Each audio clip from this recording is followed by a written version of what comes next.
We're talking about civil liberties, and we're talking about rights, and we're talking about responsibility. We're trying to address poverty, we're trying to address sickness, we're trying to address violence. We want people to be happy, healthy, prosperous, and free. But the difference is that you're a lot more comfortable with violence than I am. Dual PhD college professor was taken aback by that statement. I was a Green Beret. I've actually been in a lot of situations where I was very comfortable with violence. You're just comfortable with it against innocent people, and I'm not. And here's what I mean by that. You and I will both see a problem. The dam breaks in Louisiana, and it floods, and people are suffering. And I see that problem, I think to myself, as a Christian, as an American, as a human being, I have to do something. Let's donate resources. Let's send money. Let's go down. Let's do what we can to go help the people that are suffering, because we have an obligation to our fellow men and women to do that. And I ask you, maybe, would you like to come along? Would you like to donate? Would you like to do something? Maybe you want to write a check. Maybe you want to get on a plane and go down there. But no matter what you say, the option and the choice is yours. And if you choose to do something other than what I am asking for, you get to leave the conversation in peace. So now on the other side, you see a problem within society, and your automatic response is, we need a government program. We need government intervention. We're going to raise your taxes, or we're going to regulate you,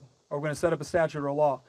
What happens if I say no? Do I get to live in peace? You will deprive me of liberty and property, and depending on how much I resist, you will deprive me of a lot more. You'll take away my kids, you'll take away my home. Not because I didn't want to help, but because I didn't want to help the same way you did. How do you square that with the belief that you're a tolerant person? And she looked at me and she said, I've never thought of it that way. Start with not assuming that the other person has some sort of evil design. In many cases, they've just been convinced of something that isn't true. They're the ones that have chosen coercion, aggression, and violence. Because if you don't do it the way they want to do it, they're going to punish you, and they're going to use the government to do so. It's not to say we want the power to coerce you to do what we think you should do. We want you to be free to make your own decisions. What we ask for in return is that you be responsible for the consequences. Because liberty without responsibility is nothing more than licentiousness. And when you can start to chip away at that false notion that what they believe is rooted in kindness or tolerance or equity or charity,